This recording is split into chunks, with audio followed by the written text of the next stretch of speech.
Bueno, este texto le hemos puesto que es un texto de cátedra, le hemos puesto por nombre La niña es caprichosa, Dr. Jekyll y Mr. Hyde, y para que quede claro, no estamos intentando culpabilizar de ninguna manera, todo lo contrario, a las infancias de esto que creemos que está sucediendo, tampoco en general de echar culpas, ¿no? Buscar responsables como se suele hacer, no chivos expiatorios, sino tratar de analizar una problemática en su profundidad. Nosotros decimos, siguiendo enfoques que miran desde la complejidad, desde los enfoques relacionales, y fundamentalmente hacernos cargo de los adultos, sí, no entrar a culpabilizar, pero sí analizar, reflexionar, revisar estrategias, probar nuevas praxis, inventar, ¿no?, colectivamente otras respuestas a una problemática que seguramente las respuestas que se han dado en el pasado no nos están sirviendo, porque son problemáticas que de alguna manera tienen algo del orden del inédito. Y decimos en el título mismo de Dr. Jekyll y Mr. Hyde para decir un poco esto de no hacernos cargo como adultos de ese ser oscuro que ha aparecido, este monstruo que nos ha aparecido y que parece que no tuviéramos nada que ver, ¿no? Y en este sentido me parece que pensarlo no solo en términos educativos, pedagógicos, sino también en términos de la sociedad, ¿no? De la sociedad adulta. Y me parece que hay una cuestión que tiene que ver con una revisión que debemos hacer con respecto a las posiciones de los sujetos que estamos implicados en los actos de socialización y de educación. Está claro que hay toda una época que tiene que ver con los sistemas educativos tradicionales, en el cual se había colocado al niño en una situación absolutamente de docilidad, de sumisión, de obediencia, de pasividad, ¿no? Y si había un sujeto activo, estaba claro que era el adulto.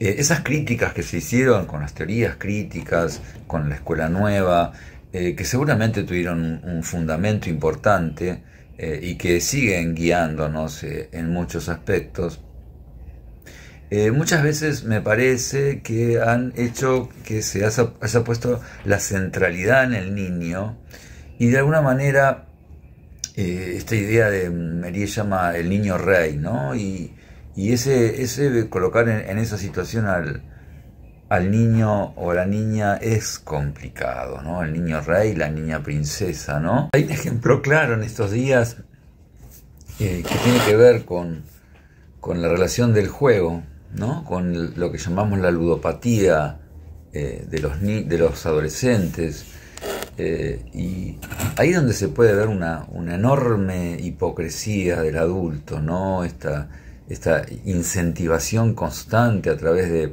las publicidades, a través de referentes que instigan al juego, y tiene también que ver con esto de poder tener éxito, en este caso económico, de manera absolutamente inmediata, con todos los dramas personales y familiares que se están suscitando. Es más, sabemos en estos momentos que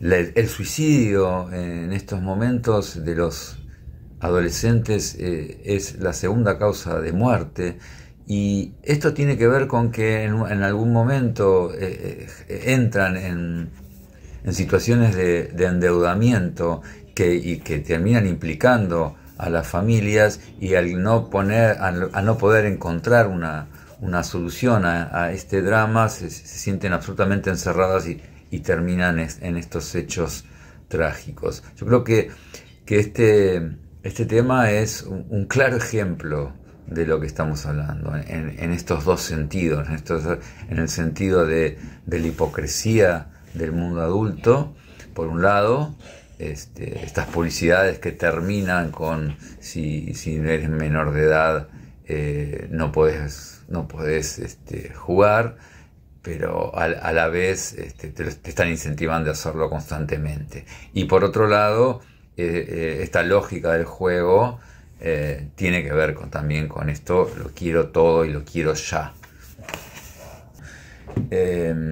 Y de alguna manera en el acto pedagógico se invirtió la balanza, y el que pasó a ser un sujeto pasivo era el docente o el adulto, de alguna manera relegando su papel de activo al niño o a la niña. Nosotros creemos que esto es algo que debe ser revisado, en el sentido en que en el acto pedagógico ambos, sujeto el docente como el niño y la niña, deben ser activos en función de un conocimiento, una experiencia, un contenido, como que la centralidad, si tuviéramos que hablar de una centralidad, debería estar ahí, en eso que tenemos para investigar, para estudiar, para conocer. Y en ese sentido, y tomando algunos enfoques que tienen que ver con la sociología, sobre todo con un autor, con Pierre Bourdieu, este autor lo que nos advierte es que muchas veces se puede hablar de él dice una partitura musical no escrita, según la cual se organizan las acciones de los agentes, cada uno de los cuales está improvisando su propia melodía. Y esto es fuerte en el sentido de que muchas veces se nos está diciendo desde las publicidades y de ciertos discursos esto de sé tú mismo, sigue tu propio deseo, cuando en realidad hay una partitura musical, digamos, hay una atmósfera, hay una oferta que está decidiendo sobre lo que vos querés desear, sobre lo que vos querés ser. Lo que pasa que es, de alguna manera, si no se logra visualizar, si se convierte en algo del orden de lo invisible, esa mano no se puede ver y no se pueden ver los hilos que manejan estos deseos y estas subjetividades. Está claro que es muy difícil modificar o transformar algo, ¿no? El mismo Bourdieu dice, y lo leo textual: al contrario, cuanto más conscientes se tornan de lo social dentro de ellos, al dominar reflexivamente sus categorías de pensamiento y acción, es menos probable que sean actuados por la externalidad que los habita. El socioanálisis puede ser visto como una contraparte colectiva del psicoanálisis, en la medida que puede ayudarnos a desenterrar el inconsciente social fijado en instituciones, tanto como alojado profundamente en nosotros, ¿no? Él es muy enfático en esta importancia de lo sociogenético o el socioanálisis, que de alguna manera permite ver aquello que en la sociedad está como oculto, como de alguna manera manejando ciertas conductas, y en la medida que nosotros desde una perspectiva crítica podemos tomar un poco de distancia, podemos tomar conciencia de eso, podemos reflexionar sobre eso, es posible que nos podamos embarcar en procesos más autoconscientes y más transformadores y emancipatorios, si se quisiera. Luego, en el texto tomamos a un autor que es Bernard Stiegler, que habla que en estos momentos podemos hablar que estamos en una etapa diferente del capitalismo, a la que él llama el capitalismo pulsional, ¿no? Estamos de alguna manera atrapados por las pulsiones, ¿no? Por un deseo, una pulsión permanente que nos obliga siempre a querer más y a satisfacer de manera inmediata aquello que queremos. Y está claro que las infancias son muchísimo más vulnerables a esto, ¿no? Hace mucho tiempo ya Freud nos hablaba de la pulsión como de alguna manera esa energía que no tiene un objeto fijo, ¿no? Que están en medio, en la frontera entre lo biológico y lo psíquico, y que de alguna manera no tiene es una energía que siempre tiene que ser de alguna manera encauzada, pero que no tiene un objeto físico como es el deseo instintivo, ¿no es cierto? Y lo que nos dice Bernard Stiegler es que el capitalismo pulsional nos desmonta al capitalismo financiero, que sigue operando, ¿no? Vaya si sigue operando, sino que se ensambla con él potenciando sus efectos. Los modelos de educación se han visto también afectados por este cortocircuito. La TV, dice Bernard Stiegler, pero nosotros podemos decir toda la informática, la computación, el internet, han sustituido progresivamente a la relación personal, a la relación cara a cara, a la relación discursiva, a la oralidad. Y esta suerte de cambio bastante radical se constata, dice Bernard Stiegler, en la relación madre-hijo, en las instituciones familiares, en las instituciones escolares y académicas, en los cuerpos intermediarios que producen la inversión social y la solidaridad. Todos han sido afectados por un capitalismo pulsional que ofrece un modo de vida que engendra un consumidor activa al mismo tiempo que depresivo, ¿no? Esto que también se ha hablado mucho en cuanto a de alguna manera no somos más considerados como sujetos productivos, como la vieja modernidad, sino como sujetos consumistas, ¿no? Y estamos atravesados por esa inmediatez y esa necesidad compulsiva del consumo. Y esto produce sin duda sujetos bulímicos, ¿no? Sujetos bulímicos en el sentido de esto, de que siempre se quiere más, nunca nada alcanza y siempre se te quiere todo ya, en un presente inmediato, y no hay, en las infancias actualmente nos encontramos mucho, cuando entran a la escuela no hay tolerancia a la frustración, no hay posibilidades de intermediar con la palabra, la reacción violenta, ya sea física o simbólica, aparece inmediatamente, no hay posibilidades de mediación alguno. Con el canto de sirena, ¿no? Dice el texto de un supuesto llamado la singularidad, muy perverso esto, ¿no? Desde miles de mensajes y publicidades. El capitalismo pulsional, por el contrario, particulariza para masificar el deseo, de una manera ciertamente mucho más sutil y también más eficiente.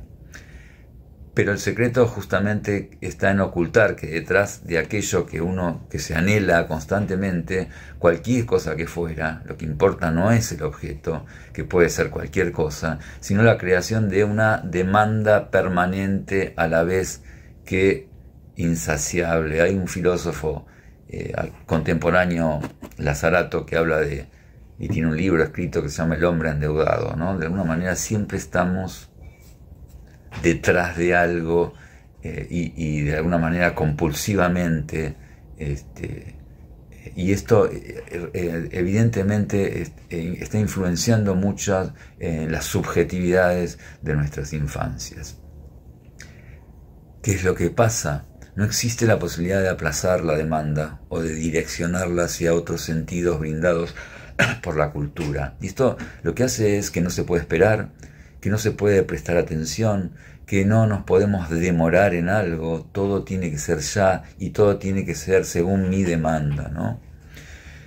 No hay ni un pasado que otorga de alguna manera la plataforma desde donde asentarse en el mundo, tampoco hay un futuro, ¿no? Un proyecto de futuro, o si hay un proyecto de futuro no pasa por nosotros. Todo pareciera ser un presente perpetuo, librado a merced de esta compulsión, ¿no?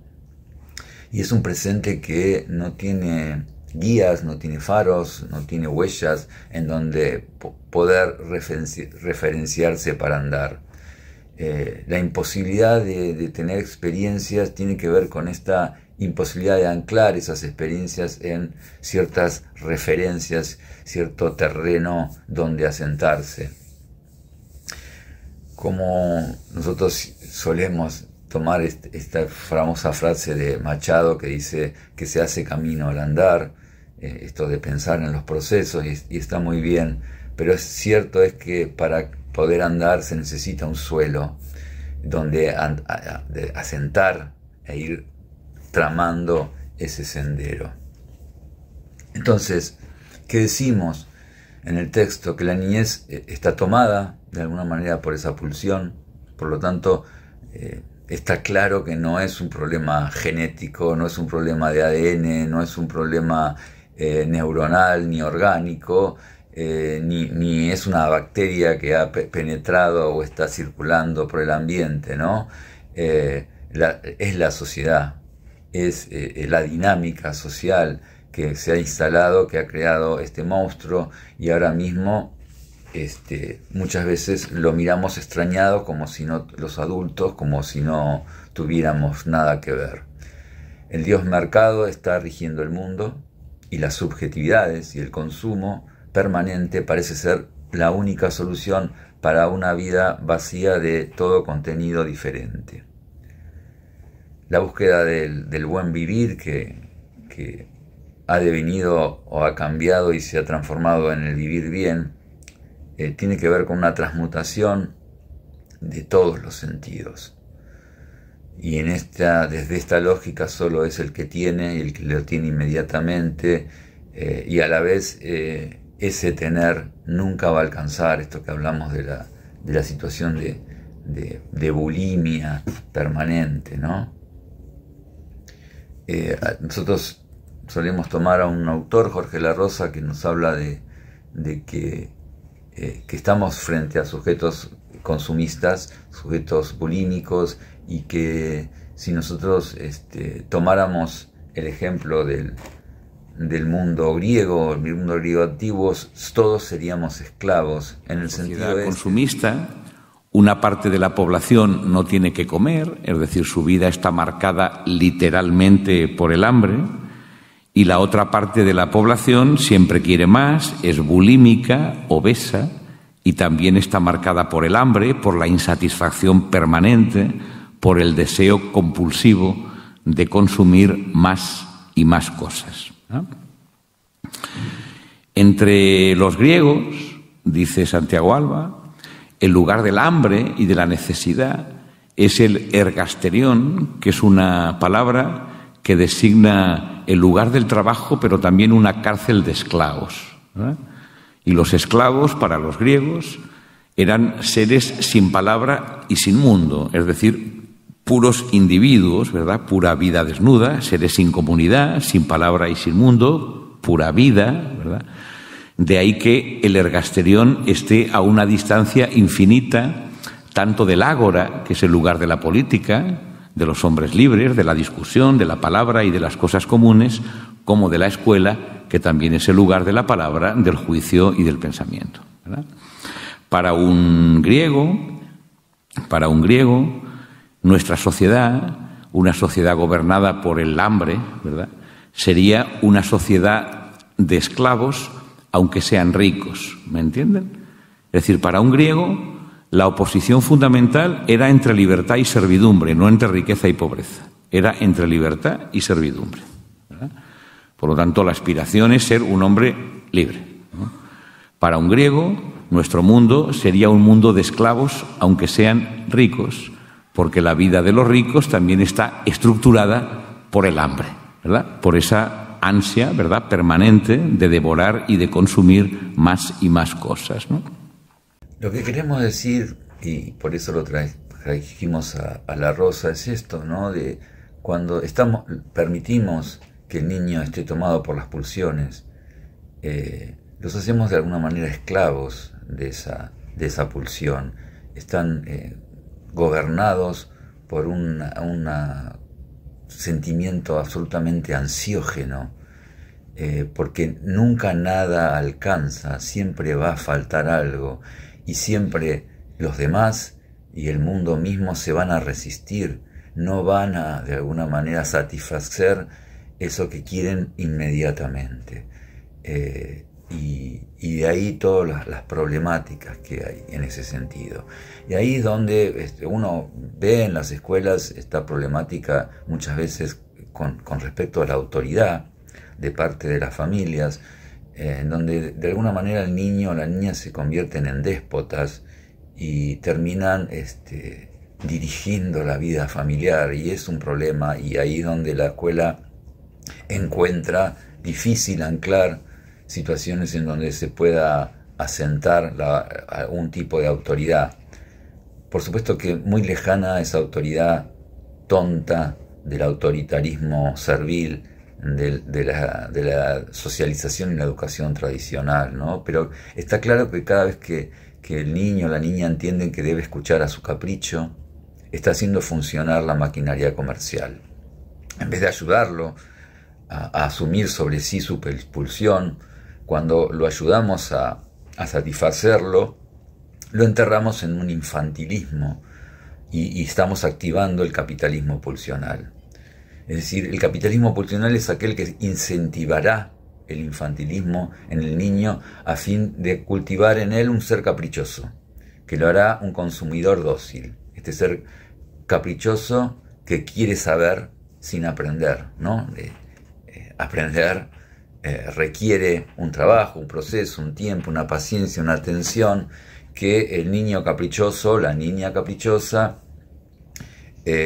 gobernado por la pulsión, no puede asumir. Este ser caprichoso, dice el texto, buscará satisfacerse con eslogan demagógicos y no buscará comprender lo que está pasando. Ese ser caprichoso que entrará en actitudes ligadas a la violencia muchas veces, ya que nunca encontrará la satisfacción a su capricho, y cuando la pulsión no encuentra su cauce, está claro que se producen estos desbordes que vemos muchas veces en las escuelas hoy día. Frente a esta problemática, tomamos algunas huellas y algunos autores que nos sirven, y una de ellas sin duda es Graciela Frigerio, una pedagoga argentina que nos interesa mucho y que dice lo siguiente, y define, ¿no?, como la educación. Dice: educar es el acto político de ofrecer a la pulsión un destino que no sea ni la inhibición, ni el síntoma, ni la angustia. Y ahí es donde uno dice, trayendo de nuevo a Mérier, lo que está sucediendo hoy es que todo sucede, de hecho, como si la voluntad educativa solo se acomodara en los extremos y se balanceara constantemente entre el yo soy todo para ti o el ya no quiero ser nada para ti. Por un lado, esto extremo, el autoritarismo que asfixia, y por el otro lado el abandono a la niñez, que pareciera que sería una problemática más del orden de lo actual. Y tanto estos dos extremos son de alguna manera vanos intentos de poner a resguardo al propio yo y de no someterlo al encuentro con el otro, lo que implica siempre un desafío, ¿no? Y en función de esto que venimos planteando, intentamos trazar algunas huellas que nos sirvan como referencias para abordar estas problemáticas que diariamente estamos viendo en las instituciones educativas hoy. En principio decimos que cuando se produce el evento o la situación puntual que deriva en el estallido de ira incontrolable, está claro que no tiene sentido intentar hacerlos entrar en razón en ese momento. No está en condiciones de inhibir la descarga motora y poner el pensamiento y la palabra mediando en esa situación. Y convocarlo a que lo haga o intentar obligarlo a que lo haga solo puede acentuar esta situación de enojo, de ira, en la medida en que justamente se lo expone a una imposibilidad, porque no lo puede hacer. ¿Qué cabe hacer ahí? Bueno, protegerlo a él, a ella y a los compañeros y compañeros, y tratar de mantener la serenidad uno mismo, y a la vez tratar de quitarle entidad al suceso, de manera de que el niño o la niña que están en ese trance lo vivan como algo que no sirve, como algo que es ineficaz en función de lo que está buscando inconscientemente lograr. De alguna manera quien está montando esa escena la juzga efectiva y seguramente en otras circunstancias le ha sido efectiva, en la medida que se le otorgue un valor, aunque este sea negativo. La magnificación de la escena lo que hace es reforzar la funcionalidad de su acción. Por el contrario, hay que tratar de demostrarle que se aprecian y se otorga mayor atención a aquellas actitudes que son valoradas como positivas. Esto no implica quitarle trascendencia a este suceso, sino tratar de despotenciar sus efectos. Ahora bien, está claro que una vez transcurrido este suceso y pasado ya un tiempo, hay que indudablemente buscar el momento de hablar del hecho individualmente, con el grupo, e intentar que pueda ahí sí aparecer la palabra, que tome conciencia, que pueda ahí sí tomar conciencia, que percibe que no pasa inadvertido esto, ni se naturaliza, como para intentar de alguna manera hallar los caminos de modificar este tipo de actitudes. De igual manera, resulta indispensable hablar también con el grupo o la clase en general, propiciando el diálogo, proponiendo el diálogo en el medio. Es lo que está en el medio, ¿no? Dando lugar a que puedan manifestarse las preocupaciones, los sentimientos y las tensiones que se generan ante este tipo de hechos. Con el propósito, por un lado, de que esto no quede como algo naturalizado, otra vez lo dijimos, y sobre todo para buscar estrategias grupales, que no quede circunscripto a una relación de dos, sino que tenga que ver y se lo implique al grupo en su totalidad. Nosotros solemos traer a este pedagogo del periodo de la Segunda Guerra Mundial, Korczak, polaco. Era un médico, no sé si lo conocen, un médico y pedagogo que tenía ciertos orfanatos para educar y contener a los niños huérfanos que se iban produciendo en este nefasto periodo de la historia, y que cuando se produjo el gueto de Varsovia, él llevó esos orfanatos, esas escuelas para niños huérfanos en funcionamiento. Y eran chicos con bastantes problemas, con mucha violencia, porque eran pibes y pibas que estaban solos, en estado de orfandad absoluta, y enseguida, por supuesto, recurrían al golpe y a la pelea. Y él había implementado una estrategia didáctica a la que llamaba la caja de las peleas. Él decía que si alguien quería pelearse con un compañero, primero tenía que poner una nota en esa caja de las peleas y esperar 24 horas para hacerlo. Y tenía que explicar cuáles eran los motivos por los cuales se quería pelear. Entonces, ¿qué ponían en medio Korczak? Y aparentemente le dio bastantes resultados. Ponía por un lado el tiempo, porque tenía que esperar 24 horas, y por ahí, una vez que había pasado ese tiempo, ya esa ira se había disuelto. Y por otro lado tenía que poner la palabra en el medio, tenía que poner razones, tenía que poner argumentos. Entonces, lo más probable es que estos dos elementos hacían que la pelea en definitiva no tuviera lugar. Como nota al pie, podemos decir que Korczak, estos niños terminaron siendo asesinados en las cámaras de gas, y que se le dio la oportunidad a Korczak a quedar librado de esa situación, y Korczak, como muestra la foto, decidió ir junto con los niños y las niñas. La inmovilidad, las exigencias relacionadas con la obligación de permanecer sentados, quietos, en actitudes permanentes de escucha pasiva, tan promovidas desde la lógica escolar tradicional, está claro que también tienen que ser revisadas y puestas en cuestión. Hace mucho tiempo ya que Montessori decía que una buena clase no es la que chicos están todos sentados pasivamente, sino justamente en donde hay, para que el conocimiento circule, debe haber movimiento, debe haber diálogo, debe haber ruidos de alguna manera, ¿no? Si no, se convierte una clase en la paz de los cementerios, ¿no? Las tareas grupales, aquellas situaciones pedagógicas que pongan a los cuerpos en acción y en pensamiento, que demanden desafíos, que exijan algún tipo de producción, está claro que deberían ser estrategias didácticas utilizadas con mayor recurrencia.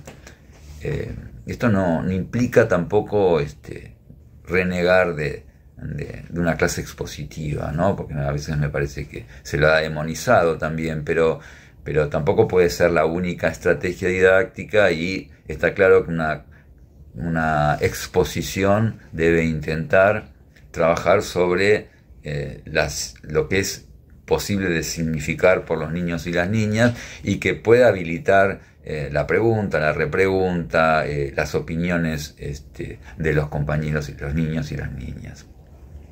El trabajo cooperativo, que ponga a los alumnos frente a lógicas participativas de creciente autonomía, también resultan dispositivos pedagógicos fundamentales. Otra cuestión, que esto también Mériez lo suele decir, la importancia de los trabajos manuales. ¿Por qué los trabajos manuales? Porque el trabajo manual pone al alumno frente a un objeto con el que debe trabajar y al que deberá de alguna manera dominar, transformar, manipular, y el material no hace lo que el niño quiere, sino que de alguna manera se resiste, tiene sus propias características, y esa resistencia que el material o el metal con el que se trabaja va a realizar es un buen trabajo para el niño, ¿no? En efecto, el objeto impone sus limitaciones, genera dificultades, exige paciencia y tiempo. El alumno es colocado en una situación en la que tiene que trabajar sobre eso, demorarse en eso, hacer un esfuerzo, y muchas veces no sucede las cosas como uno desea o exactamente como uno desea. Generalmente no sucede así. La imposibilidad de tolerar la frustración y la necesidad de una satisfacción inmediata aquí es puesta en cuestión, es interpelada, es problematizada, y le va a exigir al niño y a la niña una serie de asimilaciones, acomodaciones, que son claramente requisitos fundamentales para el aprendizaje, ¿no? Otra cuestión indudablemente valiosa es el juego, el jugar, que seguimos creyendo que es un recurso pedagógico que tiene que tener un peso y una centralidad mucho mayor en el escenario escolar cotidiano. El juego está claro que agrupa, el juego implica jugar con otros, es un medio socializador por excelencia. Poner al niño en acción con su cuerpo, con su mente, con su deseo, de alguna manera desplaza el protagonismo y hace de la situación desafiante la mejor zona de lo que se llama Vygotsky, la zona de desarrollo potencial, ¿no? Aquello a lo que se puede, el niño o la niña está en condiciones de llegar si se dan ciertas condiciones. La libido está acá puesta en tarea, ¿no? Se sublima, decimos, ¿no? Sublima es, se le halla un objeto valioso, un bien cultural valioso donde pueda dirigir esa energía vital, ¿no? Se le da un cauce y de alguna manera se lo libera, pero de manera positiva, ¿no?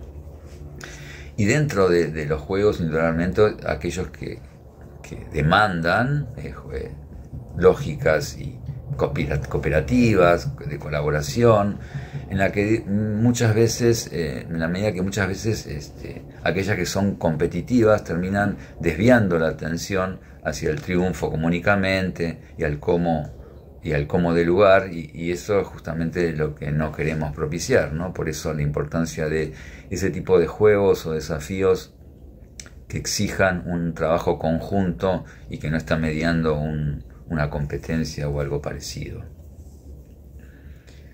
Para cerrar, decimos que, y siempre lo decimos, que no hay recetas, que no se trata de que haya una solución como la que suelen decirnos las charlas TED, esas charlas que duran 10 minutos y que nos explican la vida misma y cómo resolverla, ¿no?